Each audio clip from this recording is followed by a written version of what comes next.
तो अस्सलाम वालेकुम। आप देख रहे हैं सिलसिला पाकिस्तान, अवाम का सिलसिला, आगाही का सिलसिला, मुस्तकबिल का सिलसिला। मैं मोहम्मद ताहा खान, मैं मोटिवेशनल स्पीकर, यूथ एक्टिविस्ट। मेरे साथ मौजूद हैं एहसन फिरोज साहब, political candidate, independent candidate PS 100 से, और हमारे साथ पीएसपी के नुमाइंदे मौजूद हैं सैयद इबाद, जो पीएसपी की नुमाइंदगी कर रहे हैं, लेकिन उसके साथ साथ इन्होंने अपनी एक ऑर्गेनाइजेशन शुरू की है, उसकी भी नुमाइंदगी कर रहे हैं। इस्माइल ऑर्गेनाइजेशन उसका नाम है, तो उसकी भी नुमाइंदगी इबाद भाई कर रहे हैं। तो इबाद भाई से आज यही सवाल करेंगे कि किस तरीके से एक ऑर्गेनाइजेशन शुरू की जाती है और किस तरीके से एक ख्याल आता है, किस तरीके से नौजवान इसको लेके आगे बढ़े, क्योंकि इबाद भाई तो काफी यंग है। जी बात भाई, क्या ख्याल आया, किस तरीके से आपने इस्माइल ऑर्गेनाइजेशन का एक कयाम या एक वो रखी, बुनियाद रखी?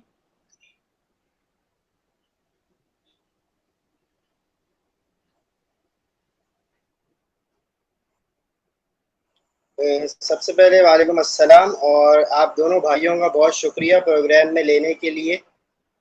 अब मैं आता हूँ आपकी टॉपिक की तरफ। ये जो एनजीओ बनाना का जो मकसद है या फिर किसी की खिदमत करने का जो जज्बा होता है, वही आगे बढ़ते बढ़ते फिर इंसान एनजीओ की तरफ जाता है, एक एनजीओ बनाता है। बहुत सारे हमारे वो लोग, इस्तिताअत रखने वाले लोग जो लोगों की मदद करते हैं, वो बिना ही किसी एनजीओ के या बिना ही किसी इदारे के काम कर लेते हैं। एनजीओ बनाने का मकसद ये होता है, क्योंकि एनजीओ का एक ऑर्गेनाइजेशन का एक विजन होता है, एक मिशन होता है, जिसको अचीव करना होता है एक ऑर्गेनाइजेशन में। एक ऑर्गेनाइजेशन बनाने का हमारा जो मेरा जो अपना इरादा था, वो इस चीज को मद्देनजर रखते हुए था कि एक आम आवाम को हमें फैसिलिटेट करना है, लोगों को किसी तरह अपनी ज़ात से फ़ायदा पहुँचाना है। तो मेरा जो अपना ज़ाती जो मकसद था, मेरा जो अपना विज़न है, जो मिशन है, वो तो यही है। जी। जी, और जैसे कि इबाद भाई, इस काम में मुश्किलात या कोई ऐसा मुश्किल कदम आया हो, क्योंकि जब कोई नेकी के लिए कोई इंसान आगे बढ़ता है तो मुश्किलात तो फिर आती हैं। तो कोई मुश्किल आई हो या कोई ऐसा रुकावट आई हो कि आप उससे डिसहर्ट हुए हो या उसको मतलब दूर किया हो जी सर, आपने पहले, डू फिर यू हेयर मी? जी जी जी जी, बिल्कुल। जी बात भाई, मैं ये पूछ रहा हूँ कि कोई ऐसा मरहला आया हो कि आप उसमें क्या कहते हैं, आपको वो हुआ हो कि मैं ये काम से पीछे हट जाऊं, या कोई ऐसी बीच में तकलीफ आई हो कि आप उससे वो हो गए हो कि मैं इस काम से पीछे हट जाऊं, क्योंकि नेकी के काम में तकलीफें तो आती हैं और मुश्किलें भी आती हैं। तो इस पे राय दें कि क्या मुश्किल आई और किस तरीके से आपने इसको हैंडल किया सारी मुश्किलात को, और किस तरीके से आपने इसको आगे बढ़ाया फिर?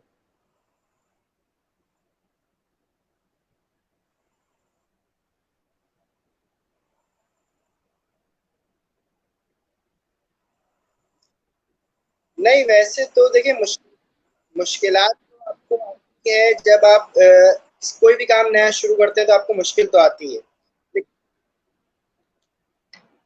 जी बिल्कुल। और एहसन भाई, जैसे हमने एक टॉपिक तो हम कवर कर चुके हैं कि भूख तहजीब के आदाब भुला देती है।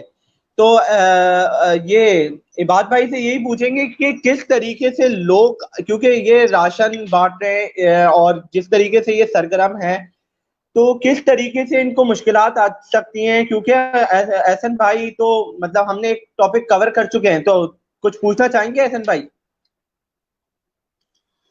हाँ, बस यही पूछना चाहूंगा कि सबसे पहले तो जैसे कि बहुत सारी एनजीओज काम कर रही होती हैं, तो यानी ये जो जो प्लानिंग वाइज मैं ये पूछना चाह रहा था कि अगर एक इंसान एनजीओ स्टार्ट करना चाहता है, तो प्लानिंग मतलब क्या चाहिए होती है, मतलब कि किस तरह आप लोग जो आइटम्स अरेंज करते हैं डिस्ट्रीब्यूशन के लिए, वो किस तरह से अरेंज करते हैं, और जो डोनेशंस होती हैं वो किस तरह से ली जाती हैं, और जो आपकी टीम होती है वो किस तरह से काम करती है। तो मुझे मुझे उसकी जो जी प्रॉपर एहसन भाई, वर्किंग, कनेक्शन कनेक्शन डिस्कनेक्ट हो गया है, और ऐसा इबाद भाई की वीडियो, क्योंकि चले जो मैंने हम ही इसकी आगे रीसेंट लेके चल। वीडियो देखी है अपने जी इस्माइल ऑर्गेनाइजेशन की, तो बड़ा ही जबरदस्त वो यानी कि कुछ पैकेट्स वो बिरयानी के जो मैंने देखे हैं वो लेके जाते हैं, और वो अपनी गाड़ी की ट्रंक में इन्होंने रख लिए। और ये कि यूजुअली मैंने देखा है कि गाड़ी के अंदर 3 बंदे होते हैं जी और ये बिल्कुल। मेरे ख्याल में हाँ एहसन भाई, असल में लोग जो हैं हमारे, अब जैसे रमज़ान भी करीब आ रहा है, और जिस तरीके से सहर और अफ्तार का एहतमाम होता था, क्योंकि कराची में कोई चीज़ ढकी छुपी नहीं रहती। सबसे बड़ी अफ्तार जो है, कराची एक ऐसा शहर है जहाँ सबसे बड़ी अफ्तार करवाई जाती है। तो हमारे नौजवान ही उसमें सबसे आगे होते हैं, भले कोई भी हो, किसी भी तबके से हो, या भले वो मुहाजिर हो, भले वो सिंधी हो, भले वो पठान हो, या भले वो सिराइकी हो, या कोई भी हो, किसी भी तबके से हो। मतलब हर बंदा उसमें सरगर्म रखता है, रहता है, नेकी का अभी जज्बा और उसके अंदर। मैं जेडीसी का भी वो बयान सुन रहा था रिसेंटली, जी जो जफर भाई ने बोला कि इंशाल्लाह पिछले रमजानों की तरह उनका पूरा प्लान है कि इंशाल्लाह इस बार भी 40,000 प्लस लोगों की अफ्तारी वो अरेंज करेंगे, जो कि मेरे ख्याल में एक बहुत ही मेगा वो उन्होंने अनाउंसमेंट किया है। तो बस मैं हुकूमतों से भी यही रिक्वेस्ट करूंगा कि वो अपने भी जो सीएम हाउस है, गवर्नर हाउस है, अपने जो उनके सारे मुंतखब एमएनएज एमपीएज, ये सब लोग अपने मेरे ख्याल में जो है ना दरवाजे अपने खोल दें, अपने सिक्योरिटी गार्ड्स को हटा दें, और मेरे ख्याल में खूब हर बंदा, चाहे एक एमएनए एमपी एक एरिया का है, चाहे यूसी काउंसलर है, वो अपने घर के बाहर 20 लोग 10 लोग सीएम हाउस में इंतजामात कर सके उसमें कर लें। गवर्नर जो हाउस है उसका जो हॉल है उसके अंदर 200-500 लोगों का अरेंजमेंट कर लें। मैं कहता हूँ कि इस मुश्किल घड़ी में जो है ना पॉलिटिशियंस और आवाम के दरमियान का जो फासला है इसको कम हो जाना चाहिए। असल में पॉलिटिशियन की तो बात यह है कि एहसन भाई, जब वो पॉलिटिकल कैंडिडेट बन जाते हैं, या कोई भी हो, मतलब हमारी कराची की आवाम या पूरे पाकिस्तान की आवाम, वो यही सोचती है, वो यही देखती है कि जब बंदा इक्तिदार में आ जाता है, इक्तिदार से पहले कचरे में भी बैठेंगे, इक्तिदार से पहले वो रोड भी साफ करवाएंगे, इक्तिदार से पहले वो मोटरसाइकिलें भी चलाएंगे रोडों पर, इक्तिदार से पहले वो ठेले वाले से बर्गर लेके भी खाएंगे, इक्तिदार से पहले वो सब ऐसे काम करेंगे कि वो लगेंगे कि ये बहुत आम बंदा है, या बहुत ऐसा बंदा है कि ये अवाम का दुख और दर्द समझता है। लेकिन इक्तिदार में आने और के बाद वो ये हाँ लगेगा कि शहंशाह। जैसे जैसे कि हम में से ही एक है, ये एकदम जी, अपनाइयत सी पैदा करेंगे। लेकिन इक्तिदार के बाद वो एकदम शहंशाह और शहंशाहियत आ जाती है, बादशाहत आ जाती है उनमें, और एक ऐसी बादशाहत आ जाती है कि वो फिर किसी को देखते नहीं है। वो फिर ये देखते हैं कि कौन गरीब है, बस उस पर तशद्दुद करना है, उस पर जुल्म करना है, उसको दबाना है। और बहुत सी मिसालें तो हमें मिलती हैं कि फिर तो ना फोन उठाना है किसी का, ना कोई, इक्तिदार में आ गए आप, बस हमने वोट ले लिया, तो फिर तो हम ये कहेंगे मैंने इस्लामी, हमारी इस्लामी जमहूरिया पाकिस्तान है, एक ऐसी जमहूरिया कि जो इस्लाम के नाम पे बनी, कहा जाता है मदीना की रियासत है।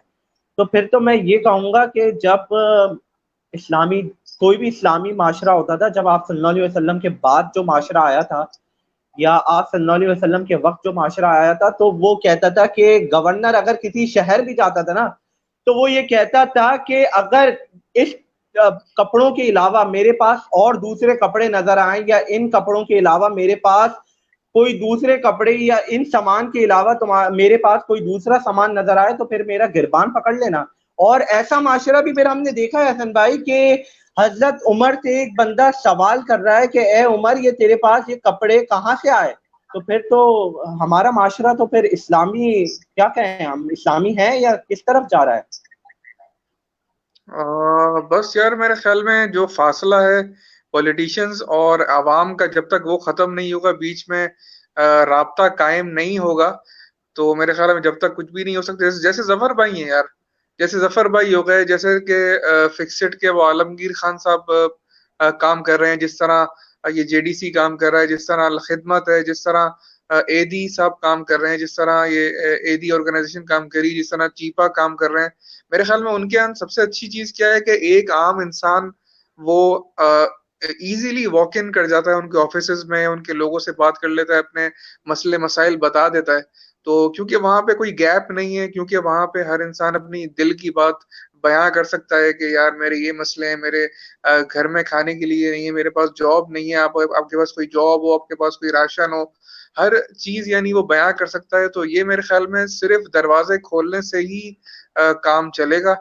अभी भी इन्होंने अगर फासला रखा और सिक्योरिटी गार्ड का के हिसार में ये लोग बाहर निकले, प्रोटोकॉल में ये लोग बाहर निकले और आराम से आवाम से इन लोगों ने दूरी इख्तियार रखी, तो मेरे ख्याल में हालात बहुत खराब हो जाएंगे। अरमगान नईम साहब आप जानते होंगे, जी जी। तो बड़ा ही बेसिक उन्होंने मैं आज तक उसको नहीं भूल सकता कि उन्होंने बड़ा बेसिक अफ्तारी का कॉन्सेप्ट वो लेके आए थे, क्योंकि शायद अगर वो कुछ नहीं कर सकते थे, उन्होंने हार नहीं मानी, वो घर नहीं बैठे, बल्कि उन्होंने क्या सिस्टम निकाला कि खजूर पानी अपनी ड्राइव निकाली उन्होंने, जिसमें वो एक पैकेट खजूर और एक बोतल पानी वो सड़क पे खड़े होके लोगों को देते थे। तो इससे क्या होता था कि जो इंसान अपने घर नहीं पहुंच पा रहा या जिस इंसान के पास कुछ भी खाने के पैसे नहीं बचे, तो ये कि वो एटलीस्ट अपना रोजा अफ्तार कर लिया करता था। तो मैं जो आवाम की तरफ से हुक्मरानों के लिए यही रिक्वेस्ट करूंगा कि ज्यादा बड़े मुतालबात पाकिस्तानी कौम के कभी भी नहीं रहे।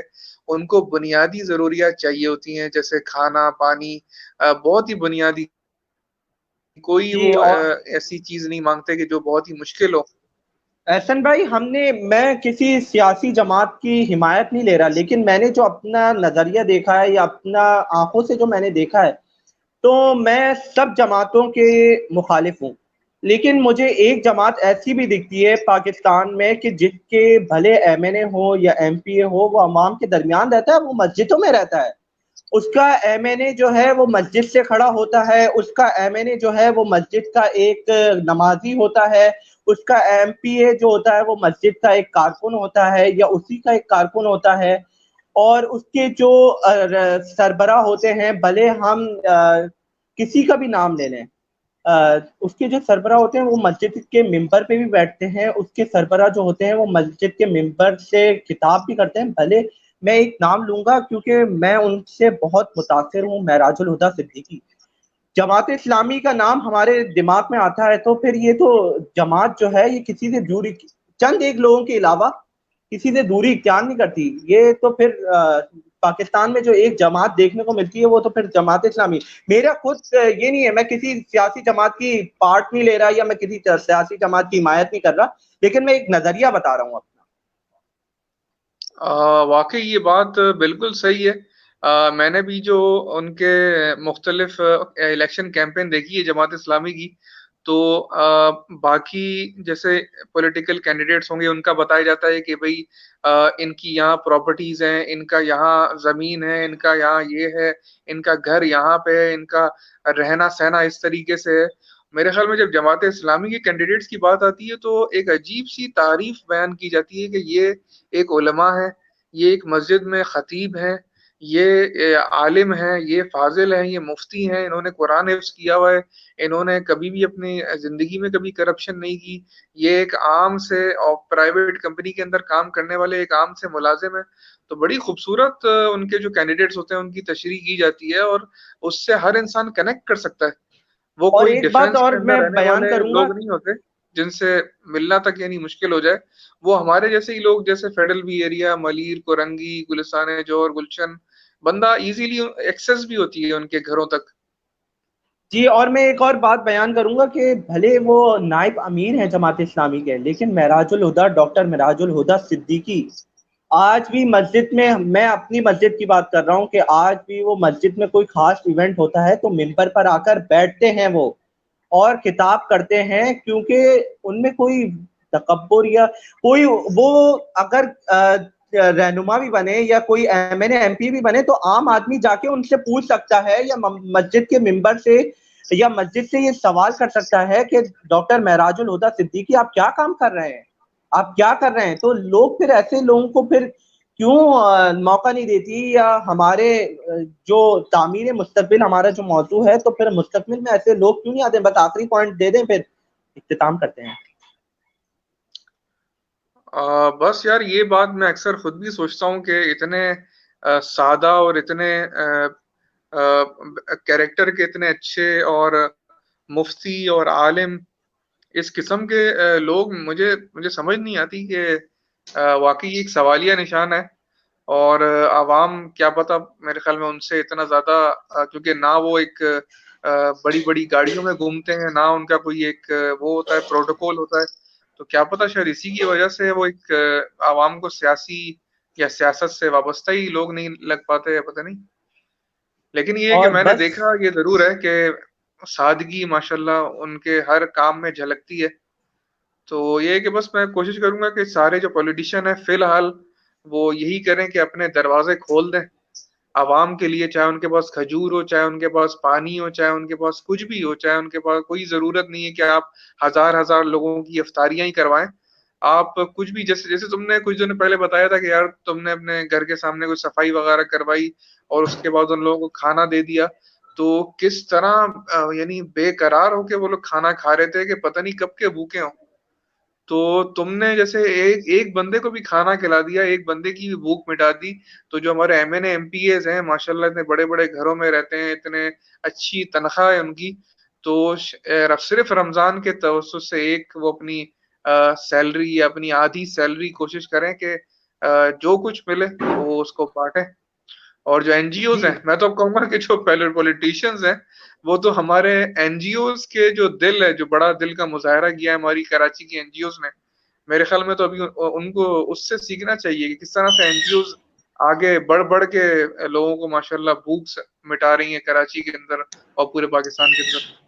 और एहसन भाई, मैंने असल में जो हिमायत करी कि मेरी खुद इतनी मैंने हिमायत नहीं करनी, मतलब मैंने एक हिमायत इस वजह से की क्योंकि हाफिज नईम और रहमान जो हैं उनके बेटों के साथ मैं मदरसे में भी पढ़ा हूँ, दोनों बेटों के साथ। और महराजुल हुदा सिद्दीकी के बेटों के साथ भी मैं खुद पढ़ा हूँ मदरसों में, क्योंकि वो भी हिफ्ज कर रहे थे, मैं भी हिफ्ज कर रहा था। तो कोई ऐसा कि बड़ा अमीर है या अमीर कराची हाफिज नईम और रहमान है, कोई ऐसा तकब्बुर नहीं, कोई ऐसा गरूर नहीं। तो फिर बस यही इख्तिताम करेंगे कि किसी की तो हिमायत वैसे देना हमारा मकसद कितनी नहीं था। वो जो जी, आप जिसके साथ तुम पढ़ते थे, वो कितनी-कितनी गाड़ियों में आया करते थे? कितना प्रोटोकॉल था उनका? ये एहसन भाई सिर्फ वो वैन में आते थे और वैन में जाया करते थे। क्या बात है! तो तो यही फिर माशाल्लाह। वही तो हमारा प्रोग्राम का ये मकसद नहीं है कि किसी की हिमायत ने, हम जो हक होगा हक को हक कहेंगे, सच को सच कहेंगे। कुछ लोग आके ये कहते हैं कि आप लोग हुकूमत की हिमायत करते हैं, आप लोग किसी पार्टी की हिमायत करते हैं, जिस पार्टी का बंदा आ जाता है उसकी हिमायत करते हैं, सिंध हुकूमत की हिमायत करते हैं, कभी वफाकी हुकूमत की हिमायत करते हैं, कभी उनके कामों की हिमायत करते हैं। मैं ये कहूँगा कि आज जो हम हिमायत कर रहे हैं वो हक की हिमायत कर रहे हैं। जो काम सही करेगा उसकी हिमायत करेंगे, जो काम गलत करेगा उसको फिर आगे हम उसका किरदार भी बताएंगे कि वो कर क्या रहा है, वो किस दलदल में डूबा हुआ है या उसकी असल पहचान क्या है। तो फिर हम वो बताएंगे उसको कि क्या कर रहे हैं लोग वाक़ई और किस जैसे तरीके से। तुमने सुना होगा ये जो कुछ दिनों पहले अपने सीएम साहब भी कहीं पे जा रहे थे, सीएम सिंध। तो मेरे ख़्याल में जी, उन्होंने रास्ते के अंदर ही उतर के उन्होंने मेरे ख़्याल में कुछ गाड़ियों को वापस जाने का इशारा किया कि मैं जा रहा हूँ किसी दौरे पे, तो मुझे सिर्फ़ 2 से 4 गाड़ियाँ ही चाहिए। तो मुझे देख के बहुत ही अच्छा लगा क्योंकि आज तक जो हमने देखा था न्यूज़ चैनल पे जब कोई एमएनए, एमपीएस निकलते थे पार्टियों के, मुख़्तलिफ़ पार्टियों के, तो उनके पीछे इतनी गाड़ियाँ हुआ करती थी कि गिनती में नहीं आ सकती थी। तो ये कि बहुत ही अच्छी चीज़ है कि लोग अपने अंदर तब्दीली लेके आएँ और जो अपनी पावर है उसका इस्तेमाल आवाम की खिदमत के लिए करें। जी बिल्कुल। और बस हमारा टॉपिक जो था वो तामीर मुस्तक़बिल था, तो हमने मुस्तक़बिल के बारे में ही बताया कि कौन क्या है, कौन हक पर है, कौन सच पर है। तो बस यहीं इख्तिताम करेंगे। अपना ख़्याल रखिएगा, अपने घरवालों का ख़्याल रखिएगा। बेशक रमज़ान मुबारक आ रहा है और इस रमज़ान की घड़ियों में हमें भी याद रखिएगा, अपने घरवालों को भी याद रखिएगा और अपने अज़ीज़ व अक़ारिब को भी याद रखिएगा। और रमज़ानुल मुबारक में ख़ास प्रोग्राम के साथ हाज़िर होंगे और इस ऐसा प्रोग्राम होगा जो आपकी ज़िंदगी बदल सके और जो आपकी रूह में एक ताज़गी ला सके। तो उसी प्रोग्राम के साथ हाज़िर होंगे और इंशाअल्लाह अपना ख़्याल रखिएगा, अपने घरवालों का ख़्याल रखिएगा। अस्सलाम वालेकुम व रहमतुल्लाहि व बरकातहू।